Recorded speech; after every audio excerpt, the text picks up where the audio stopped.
ভাই রে ভাই, হাসনাত আব্দুল্লাহর সেরা ভাষণ হচ্ছে এইটা। উনি কি বলল, খুবই গুরুত্বপূর্ণ কথা।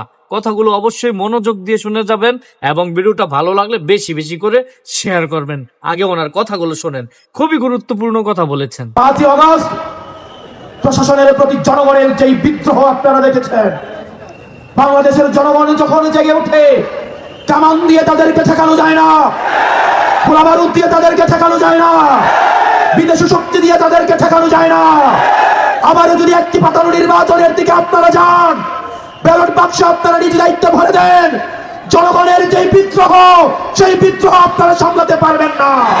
প্রিয় প্রশাসনের ভাইয়েরা, আপনাদেরকে অনুরোধ করব, আপনারা আমাদের ভাই, এই বাংলাদেশটা সুন্দর করে গড়ে তোলার জন্য কাঁধে কাঁধ মিলিয়ে আমরা ঐক্যবদ্ধ বাংলাদেশের সাথে আপনাদেরকে নিয়ে একটা দুর্নীতি চাঁদাবাজ মুক্ত একটা বাংলাদেশ গঠন করব, যেই বাংলাদেশে আপনার পোস্টিং এর জন্য কোনো নেতার বাসায় তদবির করা লাগবে না, কোনো প্রমোশনের জন্য কোনো নেতার বাসায় তদবির করা লাগবে না। আমরা জানি রাতের আধারে আপনারা তাজ্জুদের নামাজে আপনারা কান্না করেন, আপনারা কষ্টে থাকেন, কতিপয় কিছু অফিসারের ষড়যন্ত্রে আপনাদেরকে মাথা নত করতে হয়।